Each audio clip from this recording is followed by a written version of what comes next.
Welcome to Choice Classic Radio. Like us on Facebook, subscribe to us on YouTube, and help keep this show alive by donating at choiceclassicradio.com. For more of your favorite old-time radio shows, join us on our companion podcast, Choice Classic Radio Detectives, where we bring to you tales from the greatest detective shows the golden age of radio had to offer.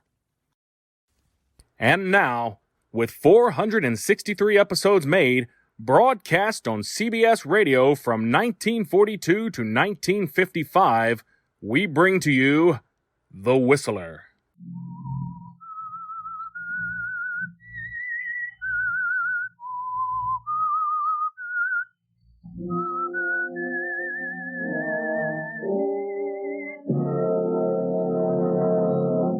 I'm The Whistler.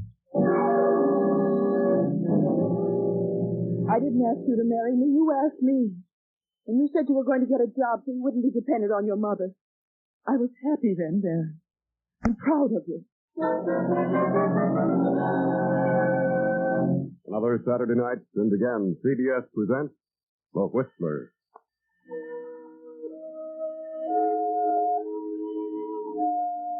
I, The Whistler, know many things, for I walk by night.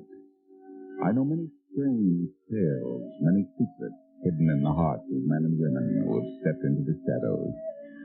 And so I tell you tonight the weird story of the man who waited. A huge estate spreads out before you, the ancestral home of the Bartletts, set amid the peaceful New England countryside.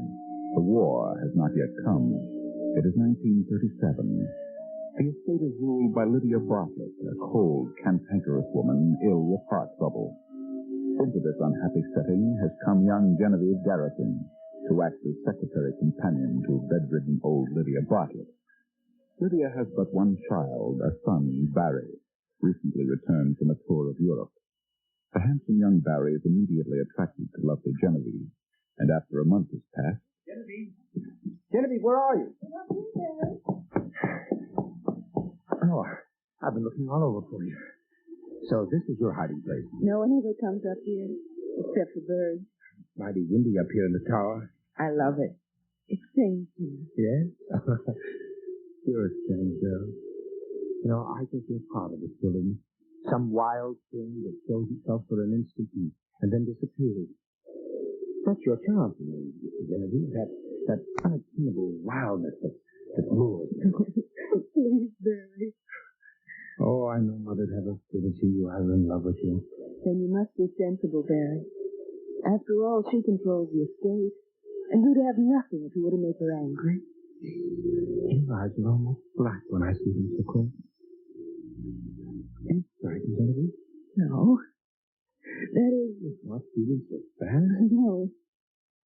Let me go, Barry. Are you frightened? Or is it... Yes. I am frightened. Will you marry me, darling? Barry? I mean, would you marry me if I were able? Yes, Barry, yes. You know that.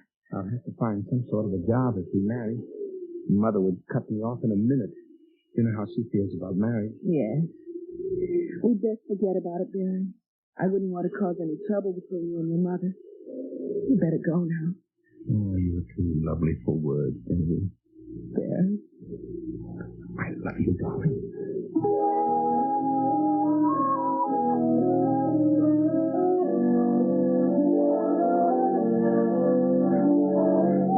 And so 3 months passed by. Then one day, Genevieve stepped into Lydia Bartlett's bedroom. Did you call me, Mrs. Bartlett? I certainly did. Where have you been? Put the pillow behind my back and lift my head a little more. There. Is that better now? Yes, it'll do. I want to talk to you. What about? About Annie, the maid. Oh, Has that young stable boy been visiting Annie again? well, I think she sees him on her days off. Well, I want it understood once and for all that I'll not tolerate any such nonsense under my roof. It must stop. But I think Annie would leave if you forbid her to see the boy. She's really very much in love with him. Love, bosh. Silly nonsense. Mrs. Bartlett, you loved your husband, didn't you? My marriage was arranged by my parents. It only lasted a short while because he died. But it was a nightmare while it did last. Love, there's no such thing. I'm sorry I mentioned it. And there's something else I want to talk to you about. Yes? What is it? What's wrong with you lately? You don't look well. You better see Dr. Anstey. I have seen. And what did he say? Nothing serious. It's, well, a slight heart murmur. He gave me some medicine. I'll be all right. Better take care of yourself. I will. Where's the newspaper? Here. Anything in it? Read it to me. Well, there's a tea, a charity affair with the proceeds going to the baby shelter. Baby shelter. Women are fools. Well, go on. What else? Oh, a number of engagements and several wedding announcements. And, oh, What's the matter? well, What is it? well, it's something about your son. Barry? What do you mean? Read it. Being frequently together are Miss Joan Marvell and Mr. Barry Bartlett, son of Lydia Bartlett. An early announcement is anticipated. Oh, he's out of his mind. How dare he do such a thing? I won't have it. I won't. Mrs. Bartlett, I just, oh. Annie, come here at once. Miss Garrison is fainted.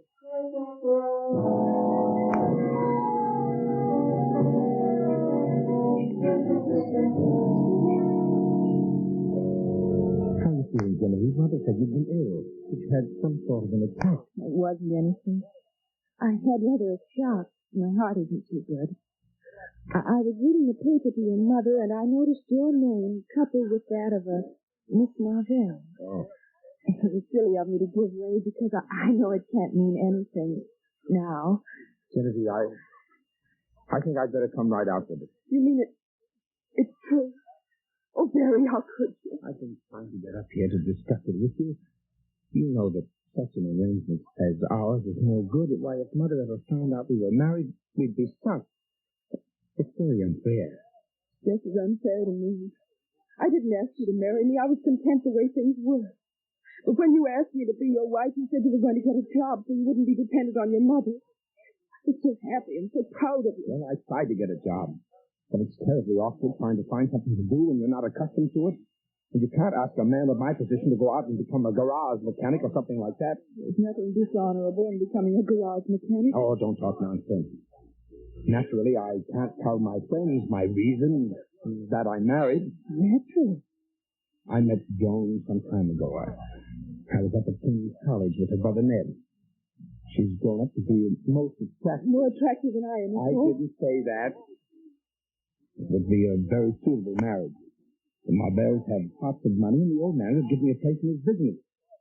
Oh, naturally, I plan to take care of you, make you a suitable allowance, and that sort of thing, if you divorce me. As a matter of fact, Joan knows all about you and has consented to marry me if I can get a divorce. She knows about your being married to me. But there's something else you can't know, Barry. Well, what are you talking about? I'm going to have a child. Your child. A child? Who knows about it? Dr. Anstey. I went to see him and he told me what was wrong. Well, Anstey's a good sport. He won't talk. Anybody else? I've told no one else. But I think Annie suspects. Oh, I hope he doesn't get the mother. But you can understand now why I can't divorce you. I can understand why you think so, but I still think it's a shame. So why do these things have to happen to me? Why do these things have to happen to you, Barry? With yours is no great tragedy, though you think yourself so ill-used. The harm that is done is not to yourself, but to the woman who loves you so dearly. And can you be sure she won't tell your mother? Is there anything else you want, Mrs. Bartlett? Yes, Annie. You're not to let that Joe Moberly into the kitchen. Is that clear? I'll not have that sort of thing going on in my house. I'm not seeing Joe in the house. And when I see him, I see him open and honest. Like suspicious people. I'm not the only person in this house who is a gentleman's friend either. Well, I'd like to know who that person is. I'm not saying anything against anybody. Only, if I can't see my Joe with 50 sisters and knows his place, why should anybody else be allowed to have a man in this house? Ask Miss Garrison to come up here at once.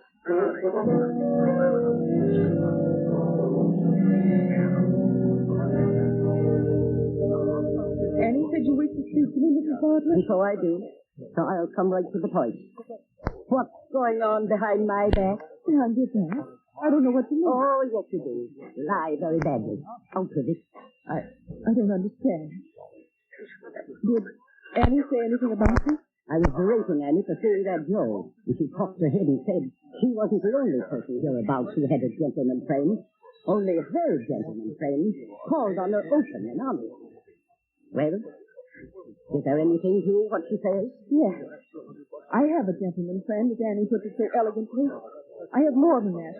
I have a husband. A husband? Your son, Barry. Barry? You're lying. You're lying. He wasn't there. He knows what he means to me. He couldn't do this to me. I think he did, Mrs. Bartlett. Then you put me into it. Of course you would say that. But I did nothing of the sort. I loved him. He asked me to marry him so he might free himself of your hold on him. Barry did that? I'll not believe it. Of course you won't believe it. You don't know the meaning of love. What a way to talk to me. I'll not tolerate it another moment. You'll have to tolerate it.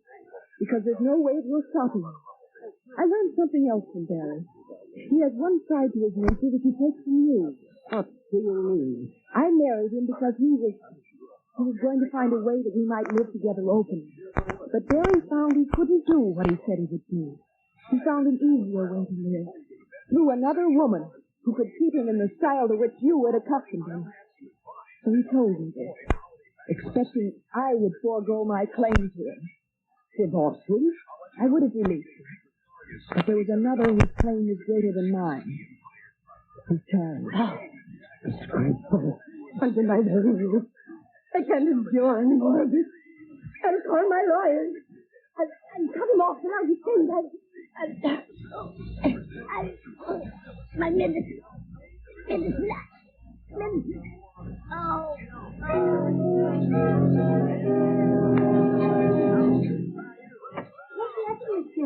Come in, Annie. Oh, it's the missus. It's never o'clock. I'll call Dr. Ansel. You can call him, Annie. But Mrs. Bartlett is dead. And now Barry will be free from his mother's apron string, free from financial worries. He will inherit the estate to do with as he pleases. But still, he hasn't everything. Joan is forever on his mind. I have to talk with you, Joan. It's been ages since I've had a moment alone with you. I'm sorry, Barry, but I didn't think it best. Oh, I've got to talk things over with. When we planned to marry before, and you told me how you'd been tricked into marriage by that woman, I was willing to overlook it if we could get a divorce then. Oh, that's the devil of it. She won't divorce me now. There's going to be a child. Oh. Where is she? In a nursing home. She's been ill ever since Mother died. For a while, they thought she might die too, but she pulled out of it. Oh, I know. She must have, led you on, but you're so attractive, and she must have been really fond of you. But I don't love her, dear. I love you. Can't you understand it? I can't give you up. I won't. Oh, Benny, darling, I love you too, but this isn't a thing we can decide in a moment. You must be patient. Patient. Patient. You sit there close to me and you ask me to be patient. I will for a while. But only for a while. Genevieve, lying in her narrow bed in the nursing home, is trying to be patient, too. Trying to forget the pain which racks her to the core. Trying to keep from calling for the husband who isn't there. She had hoped that the birth of their son would bring him back to her. Then, one evening, the door opened. Is that you, nurse? No. It's Barry. They said I might see you now. Barry. Oh, why haven't you come before? I've wanted you so. There, now, don't go on like that.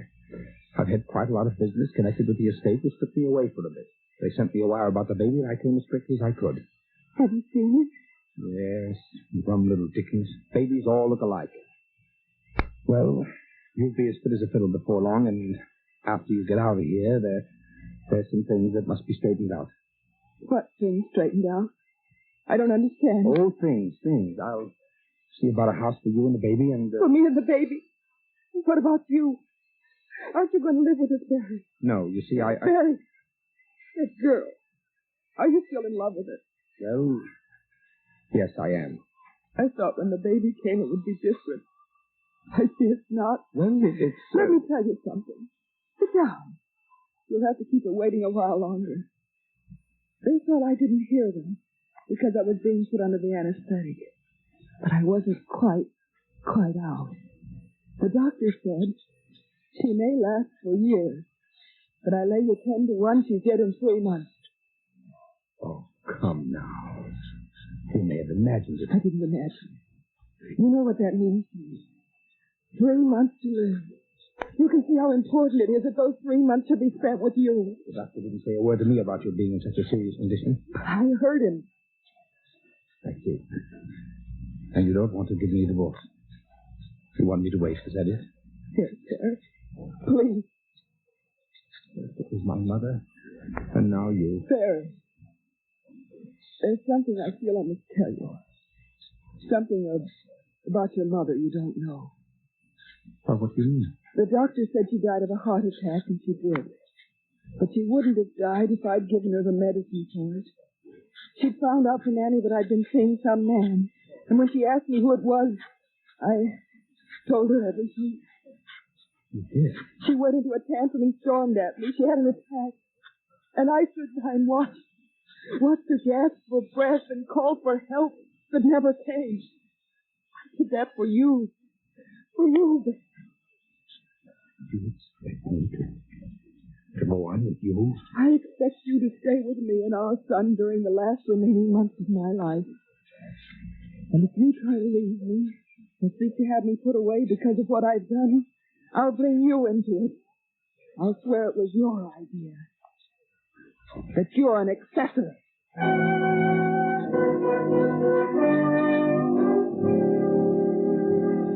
The months go by. 1, 2, 3. And Genevieve, remembering the conversation which she had overheard between the doctor and the nurse, cannot believe it when she finds herself unmistakably improving in health. Well, Genevieve, you'd had a rather severe time of it before the baby came, and you were quite run down. But you've done very well. You must watch your heart, though. Avoid any strenuous activity and keep as calm as possible.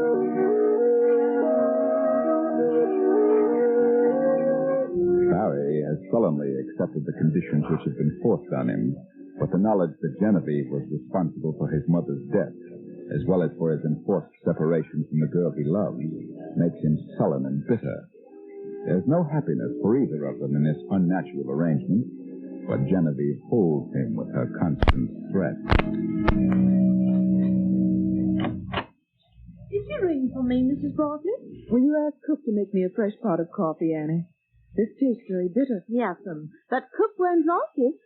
Well, I can't drink this. It tastes as bitter as Never mind. Don't take it back. Leave it. Yes'm. Oh, I could have sworn it tasted bitter. I couldn't. Oh, good morning, Barry. Good morning. I'd offer you some coffee, but it's not so very good. No, thanks. I'll just have a look at the paper. I had coffee in my room. Oh? Since when do you do that? What? Since when do I do what? Have coffee in your room? I did this morning. Was it the same pot? Well, it might have been. I don't know. I never noticed. Why? Did you notice it was quite bitter? I can't say that I did.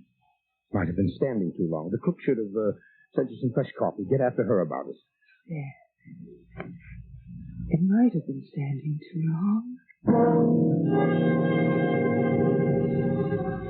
It might have been standing too long, but you don't think so, do you, Genevieve? Not when you know how your husband bitterly resents his enforced stay at your side, how he wishes the doctor's prognosis of your case had been fulfilled. If only there was some way to break up this infatuation with Joan before it's too late. Why not call Joan? Talk to her yourself. Miss Joan Marvell, ma'am. How do you do, Miss Marvell? Come in, please. Thank you. That will be all, Annie. I suppose you're wondering why I sent for you. Yes, I was a bit surprised, to say the least. I want to talk to you about Barry. Barry's my husband. We have a child, as you know.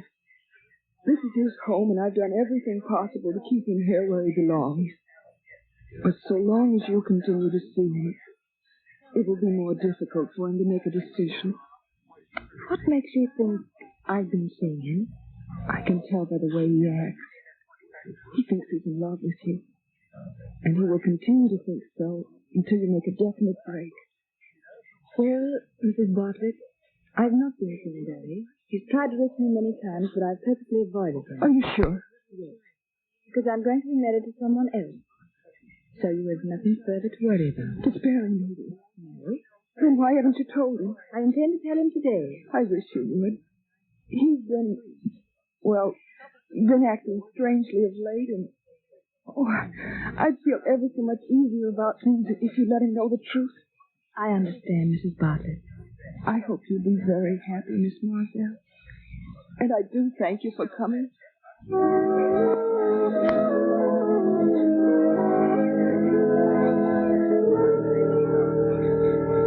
So you see, it's all for the best, Barry. You don't mean that, Joan. Until I talked to her, I was really undecided about marrying Roger Hedden. But now I know what to do.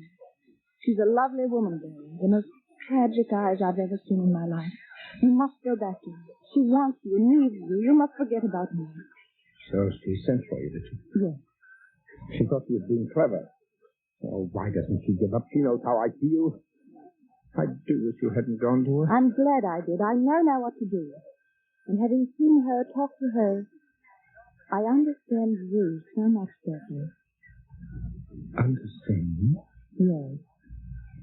I think you know what I mean.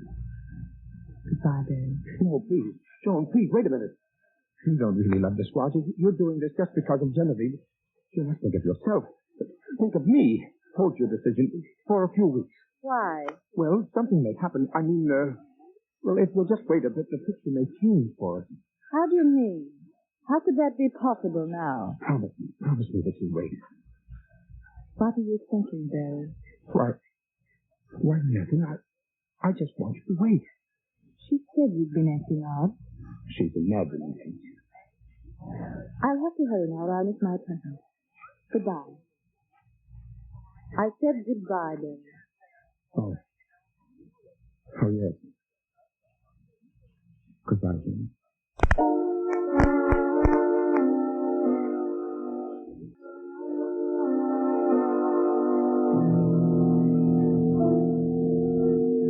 Now it is late the same night. Genevieve lies wakefully in her bed. A car draws up outside. The front door opens and closes. Genevieve sits up. Someone is coming up the stairs. They pause before the door. Who is it? May I come in? Yes, Barry. Hello, Genevieve. Oh, Barry. I'm sorry to disturb you at this time of night. How do you feel? Why, I feel much better, Barry. Well, Jane told me that she'd talk to you this afternoon. Yes, Barry. We're all washed up, you know. She asked me to come back to you. Oh, Barry.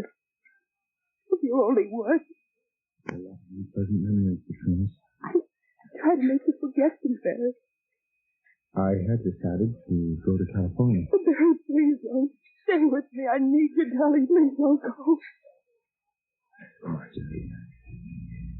If that's what you want.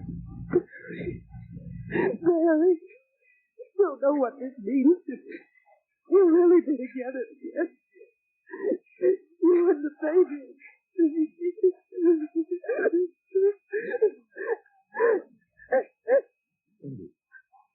Genevieve, what's wrong? It's a heart. What?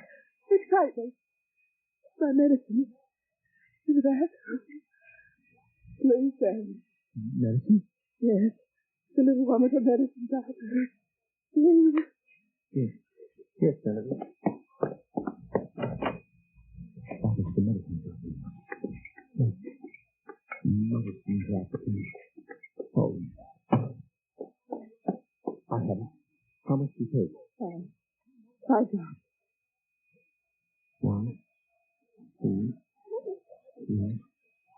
Oh. Well, there you are. Thank you. It'll be all right, Aunt Betty. You'll be all right in a few moments. I'll stay in the other room tonight. Barry. That isn't my medicine. What? No. Look at the label. That's your mother's medicine. Mother? Oh, good Lord, it is. It's wrong for me. That medicine is a heart suppressant. Barry. What have you done? I can't breathe.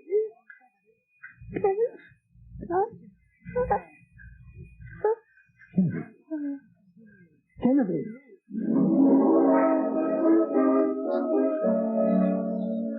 Well, Barry, what have you done? Genevieve is dead. Isn't this what you wanted? You're free now, Barry. Free. Then, 45 minutes later, Dr. Anstead hurried into the bedroom. Well, Barry, what is it? What happened? I don't know, Doctor. This is the way I found her. Well, I never thought. Poor girl. I can't understand it. She went through so much. She's dead, Doctor? Yes, Barry. I'm sorry. I completely dumbfounded her. Wait a moment. What's this? What? What on earth? Why, she's taking some of this medicine.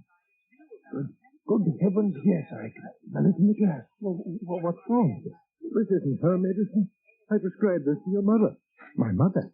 Genevieve's heart needed a stimulant. This induces the opposite reaction. Oh, she took this by mistake.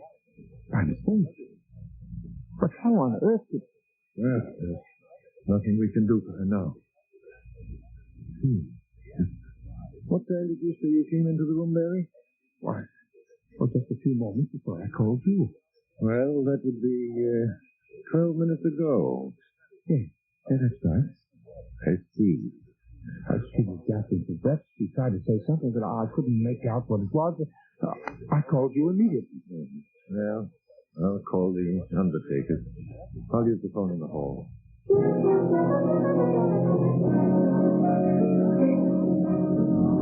What is in this room, Mr. Andrews? Come in. Thank you. Barry, this is Mr. Andrews. Oh, how do you do? How do you do? Mr. Andrews is a police inspector. What? Why the police? I thought you called the undertaker. Not yet. Well, why the police? Barry, here's a letter your wife gave me not so long ago. It says on the envelope to be opened at my desk. A letter? Yes, I'll read it to you. Dear Dr. Ansett, for many months now, my husband has been in love with another woman. I refuse to give him a divorce. Lately, he's been acting in a strange manner. I know he wants me out of the way. I know he has tried to poison me. I have hoped and hoped that I could bring him back to his senses. But now I'm afraid it's too late. If my death occurs, I want you to investigate the circumstances thoroughly. Signed, Genevieve Bartlett. That's ridiculous. I never thought of such a thing. It's all pure imagination. I came back here tonight to stay. I realized what a fool I've been, and that letter doesn't prove a thing. It proves a motive. And furthermore, you lied about the time you found her. Lied? You said you came into this room 12 minutes before I arrived. You said she was trying to speak, and that you called me at once. 12 minutes elapsed from the time you found her till I came. Yes, that's what I said. But she had been dead almost an hour when I saw her. What? You waited, Barry. Waited till you were sure she was dead. Then you called me. No. Wait a minute, Doctor. I can explain. You can explain down at headquarters. Come on.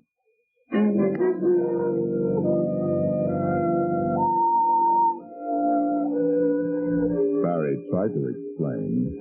He told the truth. He had come back to Genevieve to stay. He did get the bottle for Genevieve. It was an accident. But he couldn't explain why he waited almost 30 minutes before he called the doctor. He said he just sat beside the bed in a daze. And that was the truth. But no one would believe him. No one.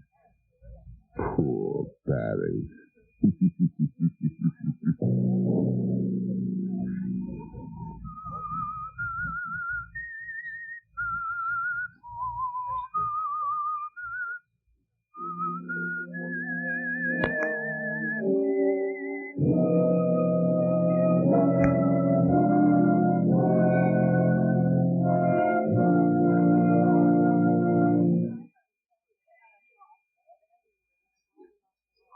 That concludes today's episode.